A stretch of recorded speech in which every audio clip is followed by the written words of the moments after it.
Hello दोस्तों, स्वागत है आप लोगों को हमारे YouTube channel RKG study points में। हाँ तो दोस्तों, आज हम 12वीं के लिए हिंदी का 50 महत्वपूर्ण क्वेश्चन लेकर के आए हैं दोस्तों, जिससे हर एक बार एग्ज़ाम में क्वेश्चन पूछे जाते हैं दोस्तों। अगर आप लोग 12वीं का तैयारी करना चाहते हैं तो हमारे इस चैनल के माध्यम से आप लोग अच्छे से तैयारी कर सकते हैं। और अगर आप लोग रेगुलर रहिएगा तो आप लोग पक्का है कि 400 प्लस नंबर लाइएगा। तो दोस्तों, बिना लेट किए हुए चलिए स्टार्ट करते हैं। देखिए आज का पहला क्वेश्चन क्या है। हिंदी का सेट है दोस्तों, और देखिए आज का पहला क्वेश्चन है कि बालकृष्ण भट्ट का जन्म कब हुआ था। बताइए, बालकृष्ण भट्ट का जन्म कब हुआ था।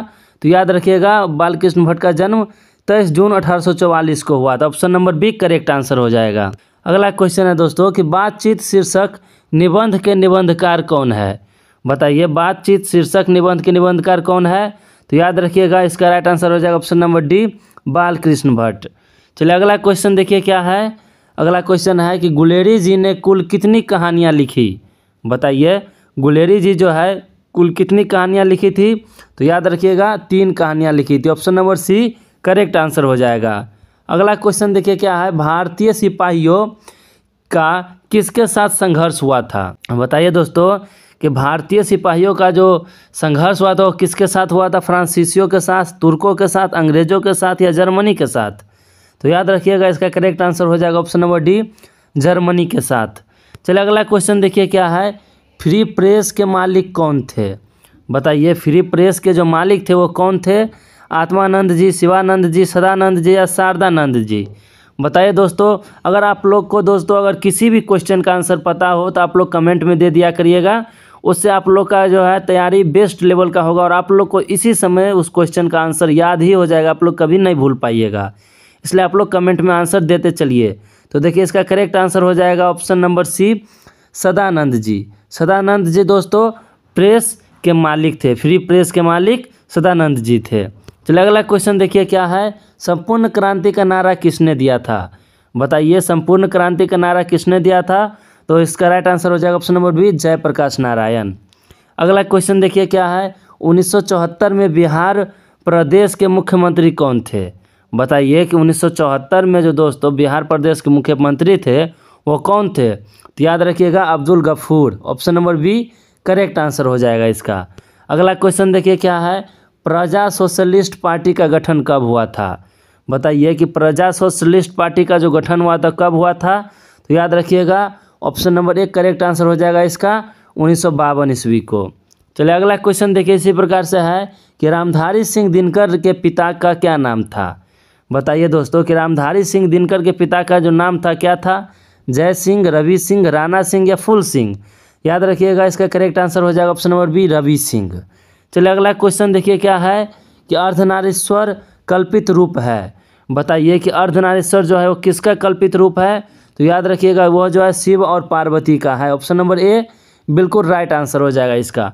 दोस्तों बहुत ही महत्वपूर्ण क्वेश्चन करवा रहे हैं। अगर आप लोग ध्यान से इस क्वेश्चन को देखते चलेगा और याद कर लीजिएगा तो आप लोग का क्वेश्चन पक्का जो है आपके एग्ज़ाम में देखने को मिल सकता है, इसलिए आप लोग याद करते चलिए।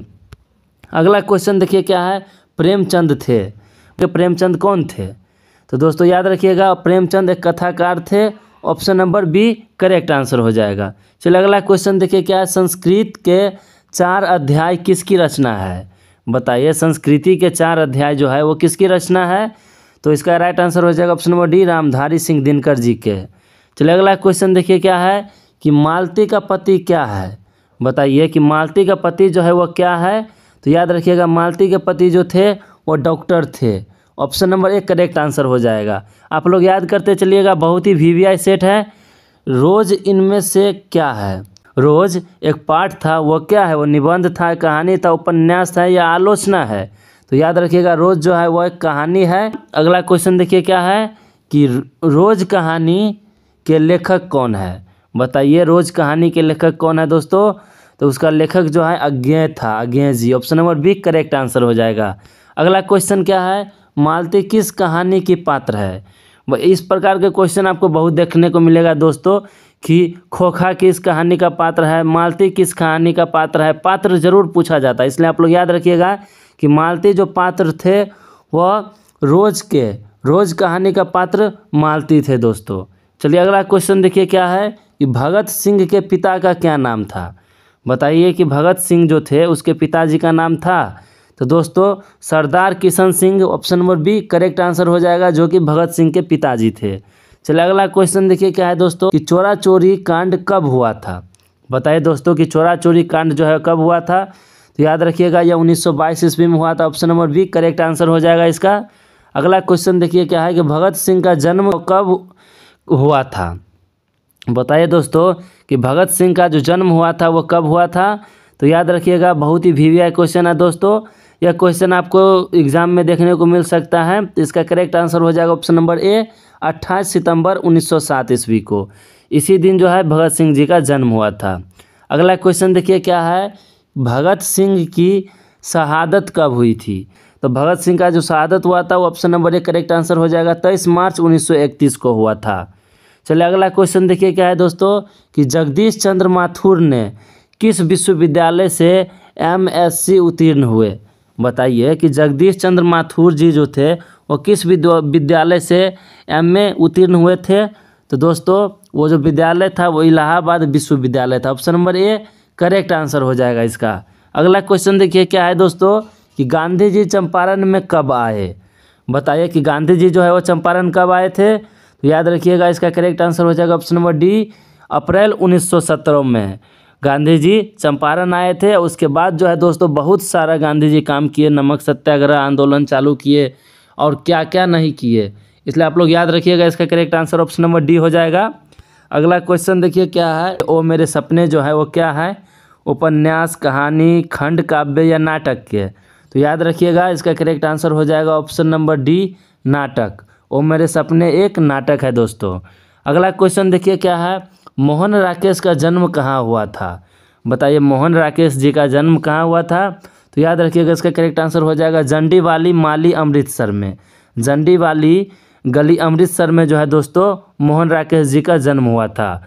याद करते चलिएगा, बहुत ही वीवीआई सेट है। अगर आप लोग को वीडियो अच्छा लगता हो तो दोस्तों वीडियो को लाइक कर दीजिएगा। बहुत मेहनत करके हम आप लोगों के लिए इस प्रकार का वीडियो बनाते हैं दोस्तों। तो चलिए देखिए अगला क्वेश्चन है, निम्नलिखित में से बिस्नी की पड़ोसन कौन है। बताइए दोस्तों कि निम्नलिखित में से बिस्नी की पड़ोसन जो है वो कौन है। तो याद रखिएगा वो कुंती थी, option number c correct answer हो जाएगा इसका। अगला क्वेश्चन देखिए क्या है कि मोहन राकेश रचित नाट्य संग्रह है। बताइए इनमें से मोहन राकेश का कौन सा नाट्य संग्रह है जो मोहन राकेश जी रचे हैं। उत्तर प्रियदर्शी, पहला राजा, सत्य हरिश्चंद्र या आषाढ़ का एक दिन। तो याद रखिएगा दोस्तों option number D correct answer हो जाएगा आषाढ़ का एक दिन जो है दोस्तों इसमें से मोहन राकेश जी के रचित नाटक किया है दोस्तों।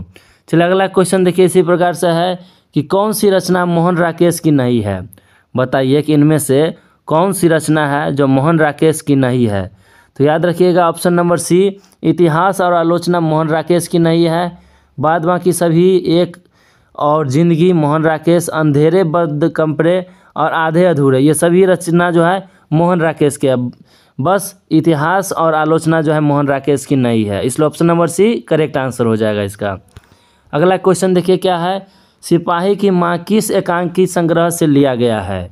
बताइए कि सिपाही की माँ जो है वो किस एकांकी संग्रह से लिया गया है। तो दोस्तों option number D correct answer हो जाएगा इसका, अंडे के छिलके तथा अन्य एकांकी से। अगला क्वेश्चन देखिए क्या है, मोहन राकेश की एकांकी का शीर्षक है। बताए दोस्तों मोहन राकेश की एकांकी का शीर्षक कौन थे। तो इसका करेक्ट आंसर हो जाएगा ऑप्शन नंबर बी सिपाही की माँ। अगला क्वेश्चन देखिए क्या है कि प्रगीत और समाज के लेखक है। बताइए प्रगीत और समाज के लेखक कौन है। तो याद रखिएगा इसका राइट आंसर हो जाएगा option number c Namvar Singh. अगला क्वेश्चन देखिए दोस्तों क्या है, प्रगीत और समाज निबंध किस निबंध संग्रह से लिया गया है।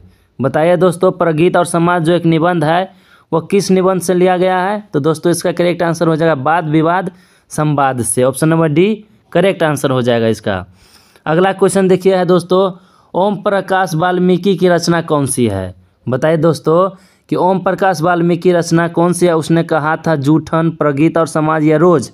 तो दोस्तों बहुत ही वीवीआई क्वेश्चन है। अगर आप लोग को पाठ और लेखक के नाम याद आ जाता है दोस्तों तो आप लोगों को 10 नंबर फिक्स है कि आप लोग एग्ज़ाम में ले पाइएगा। इसलिए आप लोग पाठ और उसकी रचना ज़रूर याद कर लीजिएगा। तो ओम प्रकाश वाल्मीकि की रचना जो दोस्तों वो जूठन है। Option number B correct answer हो जाएगा इसका। चलिए अगला क्वेश्चन देखिए क्या है कि सुरेंद्र सिंह किसका पोता था। बताइए सुरेंद्र सिंह जो था वो किसका पोता था। तो याद रखिएगा वो सुखदेव सिंह त्यागी। ऑप्शन नंबर 1 करेक्ट आंसर हो जाएगा, सुखदेव सिंह त्यागी का पोता था। चलिए अगला क्वेश्चन देखिए क्या है, स्कूल के हेडमास्टर का क्या नाम था। बताइए कि स्कूल के हेडमास्टर का नाम था वह कलीराम था। Option number B correct answer हो जाएगा दोस्तों इसका। चलिए अगला क्वेश्चन देखिए क्या है, जूठन क्या है। बताइए जूठन क्या है। तो जूठन दोस्तों एक आत्मकथा था। Option number D correct answer हो जाएगा। अगला क्वेश्चन देखिए क्या है, अर्धनारीश्वर का किस विद्या से संबंध है। बताइए दोस्तों कि अर्धनारीश्वर का किस विद्या से संबंध है। अर्धनारीश्वर एक निबंध है या कहानी है या एकांकी है या व्यंग्य है। तो याद रखिएगा अर्धनारीश्वर एक निबंध था। ऑप्शन नंबर 1 करेक्ट आंसर हो जाएगा इसका। चलिए अगला क्वेश्चन देखिए इसी प्रकार से है कि सुभद्रा कुमारी चौहान का निधन कैसे हुआ। बताइए कि सुभद्रा कुमारी चौहान का जो है निधन कैसे हुआ, आप लोग कमेंट में बताइए दोस्तों। बहुत ही वीवीआई क्वेश्चन है और इसी प्रकार के क्वेश्चन आपके एग्जाम में सेम टू सेम देखने को मिल सकता है, इसलिए आप लोग याद कर लीजिएगा कि सुभद्रा कुमारी चौहान का जो निधन हुआ था वह कार दुर्घटना में हुआ था। ऑप्शन नंबर 1 करेक्ट आंसर हो जाएगा इसका। चलिए अगला क्वेश्चन देखिए दोस्तों क्या है कि शमशेर बहादुर सिंह ने सोवियत रूस की यात्रा कब की थी। तो दोस्तों शमशेर बहादुर सिंह जो है वह सोवियत रूस की यात्रा जो है वो 1978 ईस्वी में की थी। Option number B correct answer हो जाएगा। अगला क्वेश्चन देखिए दोस्तों क्या है कि झरना शीर्षक काव्य संकलन किस कवि की रचना है। बताइए झरना शीर्षक काव्य संकलन किस कवि की रचना है। तो याद रखिएगा option number D Jaishankar Prasad ji की रचना है झरना शीर्षक काव्य।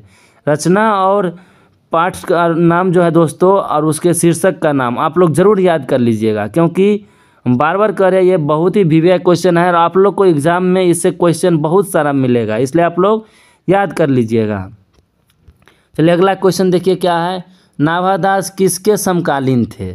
बताइए कि नाभादास किसके समकालीन थे। तो वह तुलसीदास के समकालीन थे। ऑप्शन नंबर 1 करेक्ट आंसर हो जाएगा। अगला क्वेश्चन देखिए क्या है, सूरदास किस भाषा के कवि है। बताइए दोस्तों सूरदास किस भाषा के कवि थे।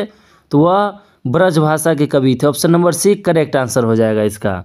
अगला क्वेश्चन देखिए दोस्तों क्या है, अशोक वाजपेयी ने कहाँ रहकर स्वतंत्र लेखन किया। बताइए दोस्तों कि अशोक वाजपेयी जो थे वह कहाँ रहकर स्वतंत्र लेखन किए थे। तो याद रखिएगा इसका करेक्ट आंसर हो जाएगा ऑप्शन नंबर बी दिल्ली में रहकर। दिल्ली में रहकर ही दोस्तों अशोक वाजपेयी स्वतंत्र लेखन किया था। चलिए अगला क्वेश्चन देखिए क्या है कि दिगंबर शब्द का संधि विच्छेद क्या होगा। दोस्तों हम जो है एक स्पेशल क्लास लेंगे आप लोगों का जो जिसमें सिर्फ हम संधि विच्छेद बता देंगे कि संधि विच्छेद कैसे किया जाता है, फिर आप लोगों को संधि विच्छेद में कभी प्रॉब्लम नहीं होगा। देखिए दिगंबर का जो संधि विच्छेद होगा इसमें से इसका करेक्ट आंसर हो जाएगा ऑप्शन नंबर ए दिक जोर अंबर बराबर दिगंबर। दोस्तों आप लोग अगर बिहार बोर्ड का तैयारी करना चाहते हैं इस बार 12वीं का, तो आप लोग इस चैनल से जुड़े रहिए। हम रोज़ जो है आप लोगों के लिए वीडियो लाएंगे और आप लोगों के लिए हेल्पफुल रहेगा। आप लोग इस वीडियो को देख करके याद करते चलिएगा ऑब्जेक्टिव क्वेश्चन। आप लोगों को बहुत सारा ऑब्जेक्टिव क्वेश्चन जो है एग्जाम में देखने को मिलेगा जो हम बता देंगे। तो चलिए अगला क्वेश्चन देख लीजिए क्या है, चतुर्भुज शब्द कौन समास है। बताइए चतुर्भुज शब्द जो है कौन सा समास है। तो याद रखिएगा चार भुजा यानी चार भुजा हो जिसका चतुर्भुज कहलाता है। तो इसका करेक्ट आंसर हो जाएगा ऑप्शन नंबर ए द्विगु, यानी चार आ गया, गिनती आ गया, चार, त्रिभुज, चतुर्भुज, ये सभी द्विगु समास में आ जाते हैं दोस्तों। स्पेशल क्लास हम समास हो गया, संधि हो गया, लिंग हो गया, वचन हो गया, इस सभी का जो है दोस्तों मैं स्पेशल क्लास में आप लोग को बता देंगे, फिर आप लोग को इस प्रकार का ऑब्जेक्टिव में कभी प्रॉब्लम नहीं होगा। चलिए अगला क्वेश्चन देखिए क्या है, जूठन शीर्षक आत्मकथा में स्कूल के हेडमास्टर का क्या नाम है। बताइए दोस्तों कि जूठन शीर्षक आत्मकथा में स्कूल के हेडमास्टर का जो नाम था वह कलीराम था। ऑप्शन नंबर 1 करेक्ट आंसर हो जाएगा। इससे पहले भी आप लोग को बता चुके हम इसका आंसर, पीछे क्वेश्चन जो बताए थे, इसलिए आप लोग याद कर लीजिए। क्वेश्चन रिपीट भी होता है इसलिए आप लोग याद करते चलिए। अगला क्वेश्चन देखिए क्या है, एक लेख और एक पात्र शीर्षक पाठ क्या है। बताइए इसका करेक्ट आंसर क्या हो जाएगा। तो ऑप्शन नंबर 1 करेक्ट आंसर हो जाएगा, ऐतिहासिक पात्र था दोस्तों।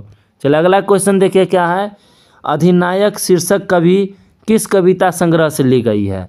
तो याद रखिएगा, यह जो ली गई आत्महत्या के विरुद्ध, option number D correct answer हो जाएगा इसका। अगला क्वेश्चन देखिए क्या है।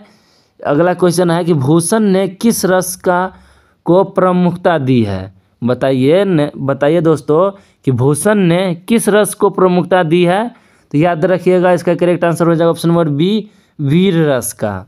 चलिए अगला क्वेश्चन देखिए, इसी प्रकार से है कि वर्ग 9 तक की पढ़ाई के बाद शिक्षा अधूरी छोड़कर कौन कवयित्री असहयोग आंदोलन में कूद पड़ी थी। बहुत ही वीवीआई क्वेश्चन है दोस्तों, आप लोग बताइए इसका करेक्ट आंसर क्या होगा। तो याद रखिएगा, वो सुभद्रा कुमारी चौहान जी थे। Subhadra Kumari Chauhan, option number D correct answer हो जाएगा इसका। अगला क्वेश्चन देखिए क्या है, हिंदी में वचन के कितने प्रकार होते हैं। दोस्तों ये 50 नंबर क्वेश्चन यानी 50 नंबर क्वेश्चन आप लोगों के लिए वीवीआई है और बहुत ही वीवीआई दोस्तों, इसलिए हम आप लोग को ये क्वेश्चन होमवर्क में देते हैं। आप लोग इसका जो है क्वेश्चन कमेंट में बताइएगा इसका आंसर क्या हो जाएगा। तो चलिए दोस्तों आज यहीं तक। अगर ये वीडियो आप लोगों को अच्छा लगा हो तो वीडियो को लाइक कर दीजिएगा दोस्तों, और हमारे चैनल को सब्सक्राइब कर लीजिएगा। अब हम इसी प्रकार के क्वेश्चन आप लोगों को ऑब्जेक्टिव टाइप के बताते रहेंगे। चलिए तब तक के लिए दोस्तों थैंक यू, मिलते हैं नेक्स्ट वीडियो में आप लोग से।